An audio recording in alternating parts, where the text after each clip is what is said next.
Morning, welcome to PFlax in the Morning, TI8 edition, episode 1. I'm here in the hotel, it's very nice, in Vancouver, sitting by the window and watching the traffic go by and just kind of chilling out. It's about 8 in the morning. For a change, I'm not jet lagged. I'm normally very heavily jet lagged at TI, but this time I've just come back from 2 weeks in Florida, so it's only a 3-hour time difference, and I'm feeling good. I'm refreshed. 2 weeks on holiday will do that to you.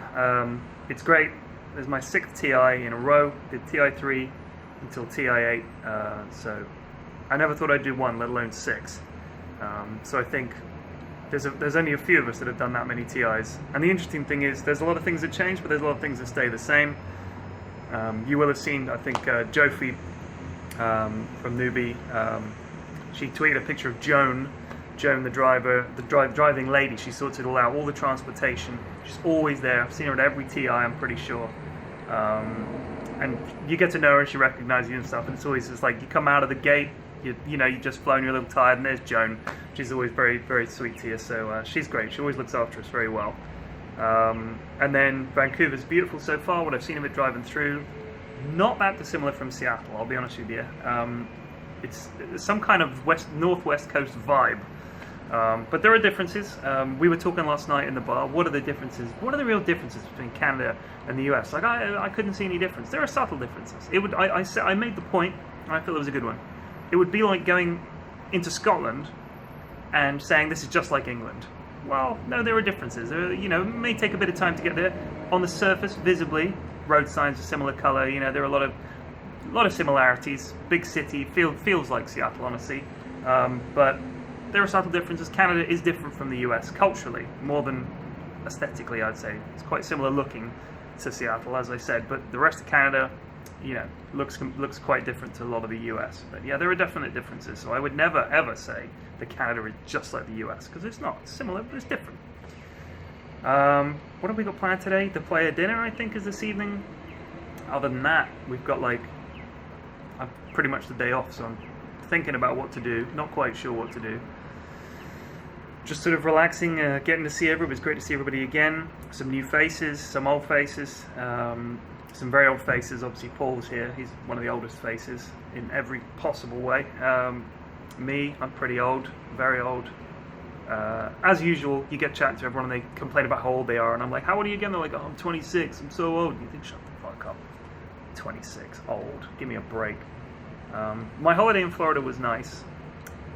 One of the weeks that I was there, we were on a cruise ship, the Oasis of the Seas. If you look it up, it and its sister ship are the 2 biggest passenger liners in the world. That's what the internet told me anyway. It was bizarre. It was absolutely bizarre. I did enjoy it, but it was very strange to be on a ship with 6,000 people, plus the crew of like a couple of thousand or something crazy like that. So yeah, it was very strange experience, but it was fun. It was fun. Predictions for TI, everyone's saying LGD VP liquid. But we've been here before. We've been here before with teams supposedly being unbeatable, and so they'll definitely win it. But the acid test is that main stage, and that's not for a week. So until then, we've got the group stages and all that kind of stuff. What I'm doing at this TI hasn't been announced yet, as I understand it. But it's not what you think. I know a lot of people on Reddit always complain, saying, why the fuck is Pyrian there? He hasn't worked all year. He doesn't know anything about Dota. He's just a 3K scrub. He's taking up the places of people who quote unquote deserve it. Why is he there? And I mean, I'm used to that. I've had that for 6 TIs, I guess. But I keep getting invited back, so I figure someone somewhere must understand what my role is. It's definitely not to be an expert. I definitely don't take the spot of someone who deserves it, because I don't think that's how it works, for one thing. And also, they wouldn't say it's a toss-up between Pyrian and this guy who's really, really good. No one ever makes that decision. There's no scale where there's a balance and I come out on top. That never happens. I'm always the person that you think, should we invite Pyrian? And they're like, They're never going to say, if we invite Pyrian, we can't invite so-and-so, because that would never happen. I don't think that would ever happen. So never ever think that me being here is taking a slot from someone else. I think that would be unfair.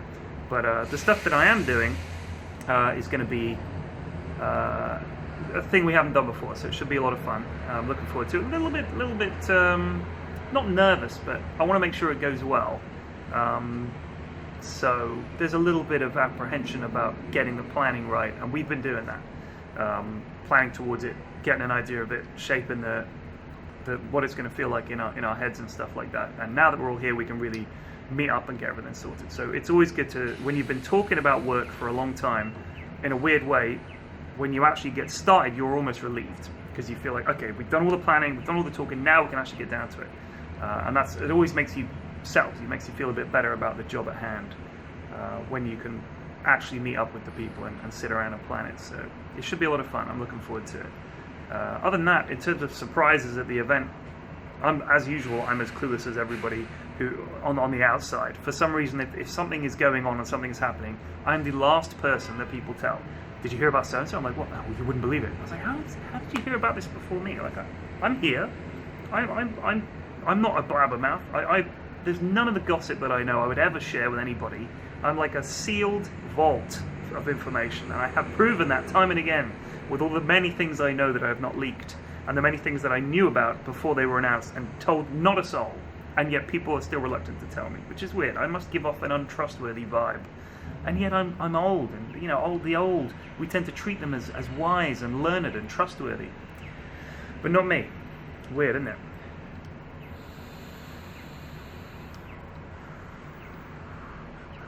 Carefully vaping out the window. Man, no tea in the room.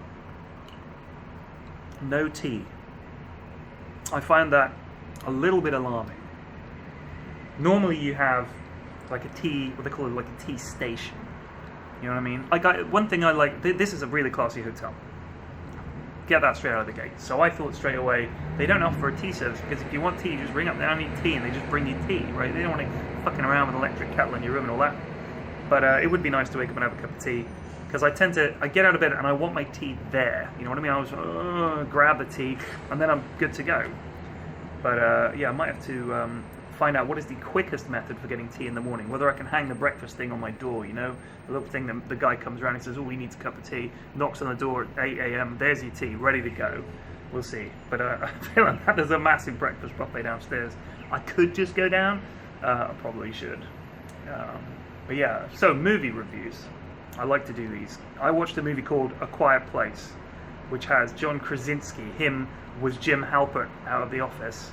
And it's got Emily Blunt, his IRL wife, which I thought was interesting. You know, it's not often you see an actual husband and wife team. I'm trying to think the most recent one I can remember was Will Smith and Jada Plunkett. They were in a movie together, but neither of them can act, so it was shite. But John Krasinski's a decent actor. Emily Blunt's a great actor, so it worked. And the gist of the movie is that the Earth, you'll figure this out in the first 5 minutes, this is not a spoiler, the Earth has been laid waste, zombie apocalypse style, but instead of zombies, it's these monsters that hunt by sound. So everybody has to use sign language, they're all creeping around, and they're whispering and they walk very gently, and you know, if you drop something, the monsters will hear you and stuff. It was good. It was good.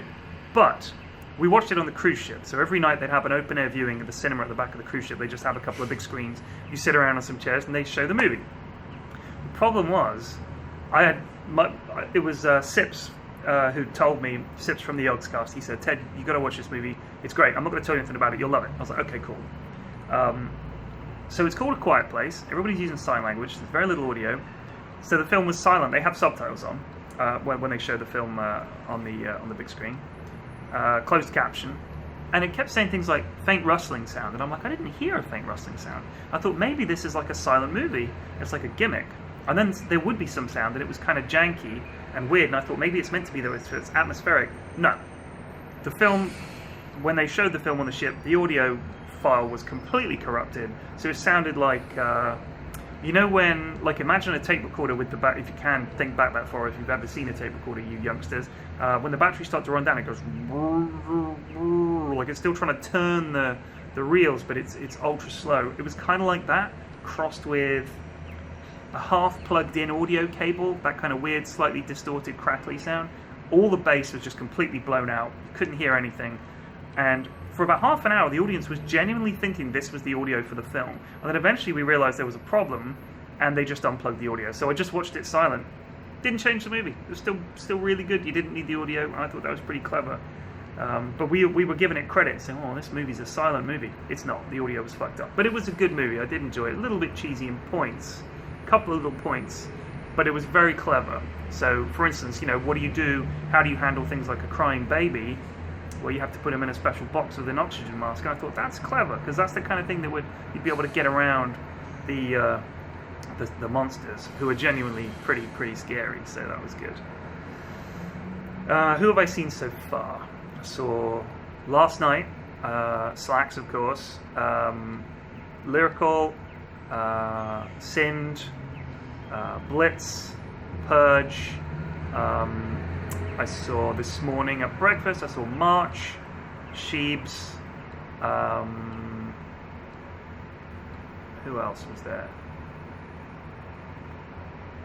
Gabe was there again. Paul Challoner turned up.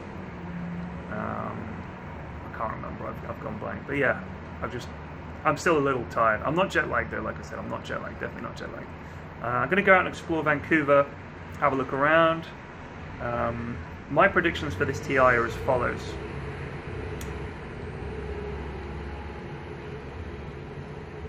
I've been thinking about this a lot. I think VP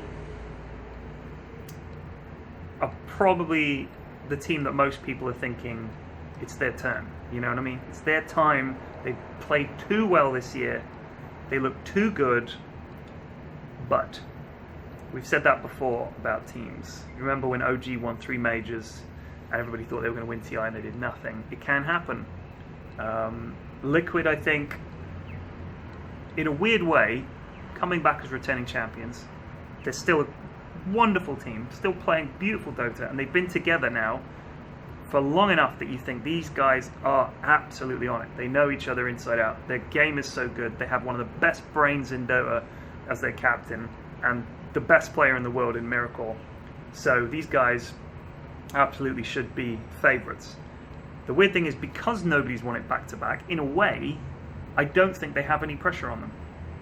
Other than the usual pressure of TI. I don't think they have an extra layer of pressure. Because it's like, well, nobody wins it back-to-back. This could be the year. Could be the year. Because they're unbelievably good. And then there's always the chance for a surprise team. We've seen it in the last few TIs. It's always a team that comes out of seemingly quote-unquote nowhere and does unbelievably well. China scene has really picked up, and we could definitely get a winner coming from China. Obviously, it's China's year, as people say. We'll see. We will see. I personally think it's going to be... The level of Dota year on year keeps getting higher, and although there are definitely teams that you would say are a tier above, there's enough of them now that I think as we get towards the narrow end of the wedge, the games are going to be unbelievably hype. Haven't seen Rogers Arena yet. Looking forward to seeing what that's like. Honestly, there's always the potential for something to go wrong or something to need fixing for next time. So this is like a one-shot at Rogers Arena, assuming that they go back to Key next year. So I don't know what the arena's like. I don't know what kind of technical problems they're going to have, or that kind of thing. There's always a potential, but I think now that they've done 8 TIs, they should be able to get it done pretty much the same as a Key, but in a new venue. I'm looking forward to seeing what it's like. It might be better than Key. You never know. I've never seen it. I look forward to seeing it. Key Arena was a little run down, which is why they're refurbishing it. You go there and it felt like you were in the 80s. You know what I mean? The 80s, early 90s. It's kind of what it felt like. Little run down, little threadbare. Needed something. And as I understand it, that's what they're doing. So that should be pretty hyped for next year as well. I hope you guys are excited. I'm excited. I love TI. It's a really special time to be a Dota fan. And you feel like the world is watching because this is the biggest event in esports, without doubt. And I don't just say that because I'm a Dota fanboy and a Valve fanboy and a lover of TI. There's something special about it. I watch other events. This is definitely the benchmark, and I certainly hope that we can do well this year. I think I think it's going to be a great show. I think they've got everybody that they've got now is so experienced and so good at doing, not just putting the show with the back end, but the front end. And I know Slacks have been working on a ridiculous amount of stuff. So it should be slick, and it should be funny, and I just think it's going to be a great TI. I'm really excited. I hope you guys are too. I'm going to keep doing these stupid in the morning podcast things. No robe. I know you've noticed that. No robe. There is no robe in this room. I'm going to ask at the desk if they have a bathrobe, because by God, it's not PFlax in the morning unless I can show off a bit of the old chest and sit here drinking a cup of tea. So yeah, I hope you can join me for that. I'm going to do one every day. And just give you guys some updates. Obviously not much happened today because everyone was just getting here. But as the days go by, I'll give you guys a little bit of inside scoop, I guess, and my opinion on any end of the unfolding drama. But at the moment, everything's just kind of chill. Everybody's happy to be here. I love being here. Hope you guys are excited for what's going to be a great TI. I'll see you tomorrow.